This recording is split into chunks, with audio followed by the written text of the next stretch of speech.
Hey everyone, this is Riddle Hugger AJ Raven, and it's Sunday, and it's quite early in the morning. So I ended up getting the opportunity to be signed by an acting agency. As someone who has been reviewing TV shows and movies for years now, and also as someone who hasn't had any professional acting training, the opportunity to be part of this project as a background actor came up, and I was like, you know what, agency, I'll do it. I'll do it because let's get to experience how these movies and TV shows are actually made. So, as far as I'm concerned, I need to be on set for 2 days, consecutive 2 days. However, before that happens, I need to go. It's Sunday today, yeah. I need to go and I need to get my COVID test. So that's what I'll be doing in a few minutes. I'll be heading down to the city for my testing, and then after that's done, then I'll head on over to the set. The call time is way too early. It's like 4:45 a.m. and I guess that's how things work in Hollywood, I guess, in the entertainment business. But yeah, I'll see how much I can document.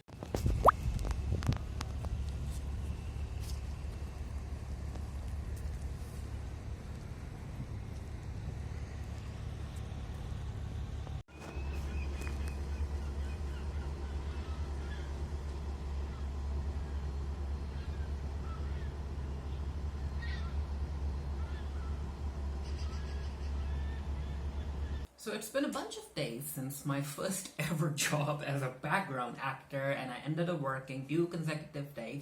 Now, on the first day, the call time was 4:45 a.m. And for those of you who don't know, call time is basically the time that you need to be on set. You need to be there at that time.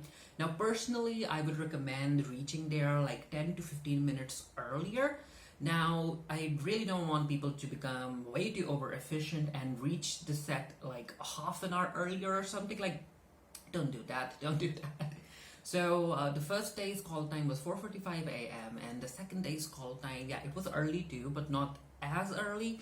So it was 6 a.m., which is manageable. It's manageable. Of course, whatever I'm telling you all, is from my own experience. So maybe you'll end up getting a background acting job, and you'll probably end up staying at set for like what, only 5 or 8 hours or something. But as far as my experience goes, on the first day I ended up staying there. I was like, yeah, I reached call time was 4:45, and I ended up staying there like, I think, at least until 8 p.m.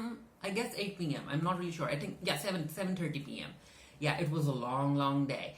And on the second day, yeah, that was shorter. I think I ended up getting free at around 7 p.m. or 6:30 p.m. So it was shorter, but those were still very long days. So if you are going to get into background acting, be prepared to keep your entire day free. It's recommended that you don't have any plans. Like, don't think that just because your call time is like 4 a.m. in the morning or 5 a.m. in the morning that you can still make that 3 p.m. meeting that you need to go to or something. Like, keep your entire day free. Now, when it comes to what I ended up doing during those 2 days, when you reach the set at the call time, you are escorted to this large area, and there were like, how many? I want to say like 380 or 370 background actors there. So that's a lot of background actors to keep an eye on, and the people who were keeping an eye on us, telling us what we were supposed to do, when to get ready, when to eat, or and everything. Yeah, I'll get to the eating portion in a bit. It was like, yeah, love that. So those people that were in charge of basically handling the background actors, those people were called wranglers.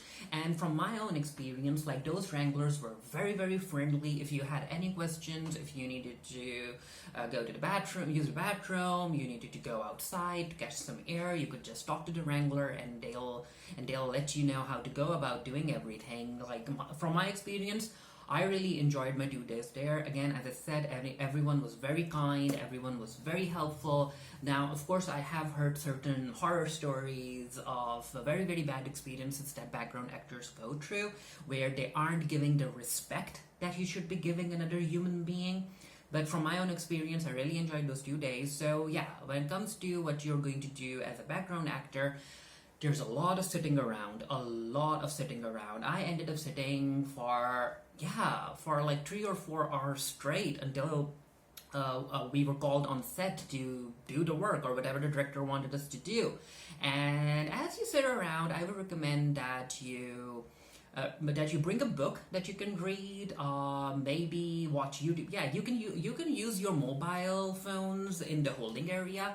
That's what we call the area where the background actors are sitting, like the holding area. You can read a book, you can write something, you can use the internet, you can browse or watch YouTube videos. You can do a lot. Now, I would recommend against bringing a laptop or anything expensive. Like, of course, the wranglers are going to keep an eye on your possessions, because you aren't allowed to bring your cell phones or other electronic devices or anything onto set. So yeah, they will be keeping an eye on your bags. But still, it's better to stay safe rather than be sorry later on. So at first I was like, maybe I should bring my laptop, because I might end up doing some editing, write an article or two. But then I thought against it. I was like, you know what, I'd rather not risk it. So also, there are a whole lot of other people there, like 380 people in the holding area. You are going to strike a conversation with someone, right? I ended up having a lot of fun because I ended up having a lot of conversation with a whole lot of people from different areas when it comes to the entertainment business. I ended up talking to a woman who directs theatrical plays. I ended up talking to a woman who has been working as a background actor for years, and she had a lot of stories. I ended up talking to young people who have been doing background for like 1 or 2 years now, and it was fun. And yeah, it was just fun. You end up making friends. And there's a very, very high chance, because of where I live, there's a very, very high chance that you end up running into those same people on other sets. As far as the makeup and clothing are concerned, background actors usually do bring their own clothing and they do their own makeup, unless they are working on some sort of a period piece or a sci-fi futuristic piece. In that case, the production will be giving you the clothes that you need to wear, and they'll be handling makeup. As far as my experience goes, because I ended up working on a project that's set in the present time, I brought my own clothes, and you end up getting certain instructions, because of course there are certain clothes or outfits that the production doesn't want you to wear, because they want the background actors to feel like part of the fictional environment that they're showing. So as far as my instructions are concerned, from what I can remember, if I remember correctly, I was asked not to bring anything black, not to bring anything white or plaid. I was also told not to bring anything that had a logo on it. They do advise you to wear one of the outfits already as you come to the holding area, and also in the bag also bring 2 or 3 other options, just in case if they didn't like your first option, they can basically tell you to change shirt or pants or boots or whatnot. So I ended up, the footage, if you guys can see from the footage, I ended up bringing 2-3 options. I even ended up bringing a kurta if they wanted to go a more desi route. But yeah, fortunately the outfit that I was already wearing, they approved that, so I didn't have to change anything.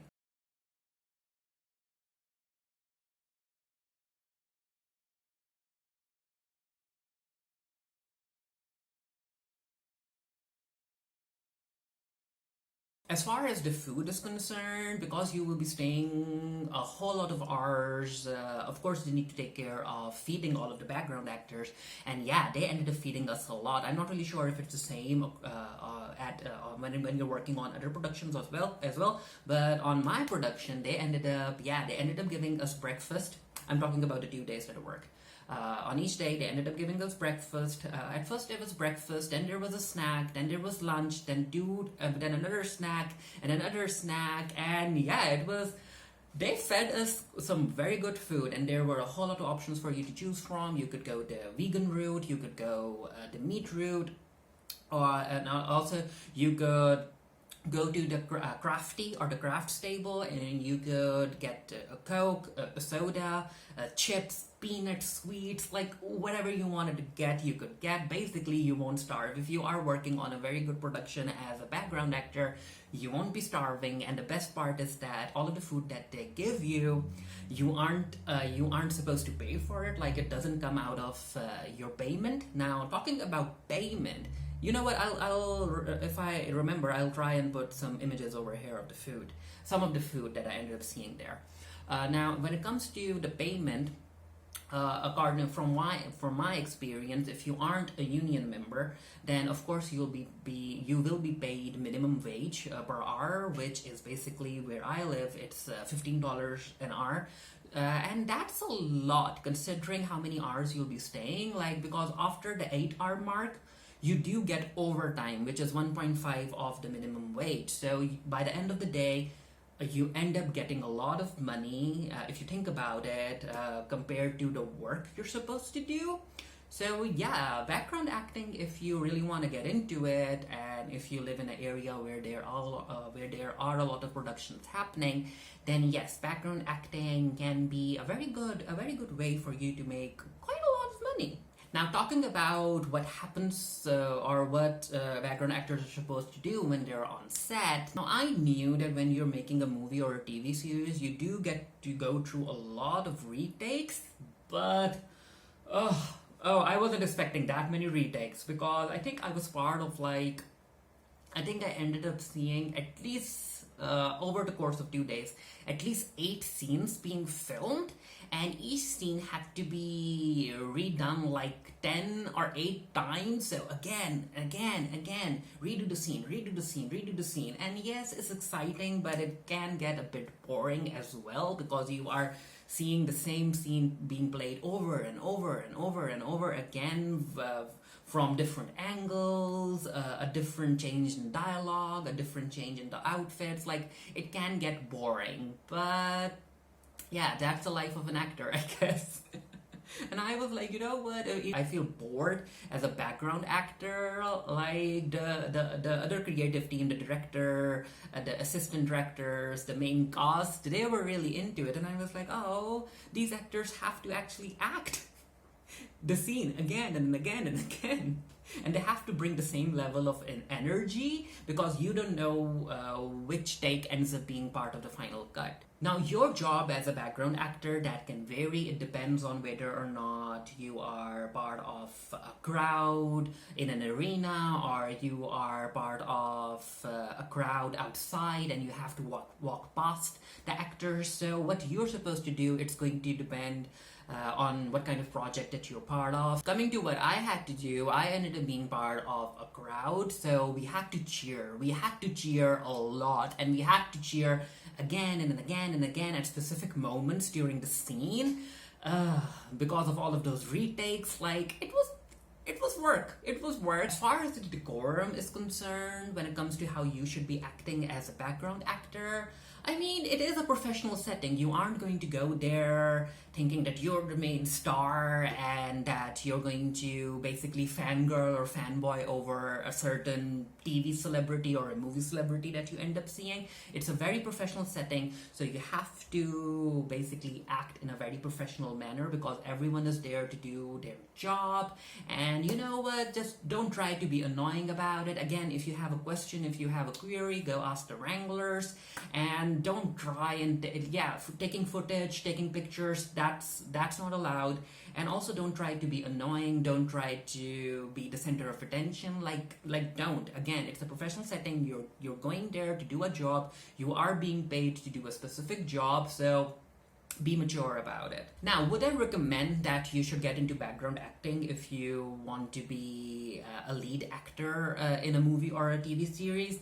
Well, personally, again, as someone who doesn't have any professional acting experience, I think that being part of this background acting job, it helped me familiarize myself with how shows are made and movies are made and how things are recorded. It helped me familiarize myself with the lingo lingo that's used in the industry. Now, if you want to continue being a background actor for the rest of your life, there were certain actors, background actors there, who have been working as background actors for like 20-25 years. They never went into acting like a main lead acting role. They were comfortable with being background actors because, again, it does pay quite well depending on the project that you're on and what kind of tasks you're asked to do. Because when it comes to background acting, you do get paid for basically every task, in the sense that if they end up making you do something extra, you do get paid for it. For example, the background actors were asked to go through a COVID test a day before the call time, and we were paid for the COVID test. And similarly, if they ask you to hand something out or basically be part of a little stunt, get water thrown on you, you are compensated for it. But yeah, if you dream of becoming like a lead actor in a movie or a TV series, then I would suggest that go for background acting. There are a whole lot of big name Hollywood actors out there who got their start as background actors. But this could be a very comfortable job comparatively if you end up like you have to experience it for yourself to really understand it. But yeah, if you do want to become a lead actor on a movie or a TV series, then I would recommend that, do 4 or 5 background acting gigs to get a sense of the industry. Maybe you'll end up meeting someone in the holding area who is a director or who is a writer, and you might be able to do a bit of networking. But if you wanna be a lead actor or something, then again, as I said, just do the background stuff like 3-4 times, and then focus on improving your acting skills. Go for acting classes. The casting agents right now, they really value acting classes, and they actually like the fact that the person who is auditioning in front of them, he or she or they are a student, and they're going for acting classes, and they're continuously honing their acting skills. So do background stuff like 3 or 4 times,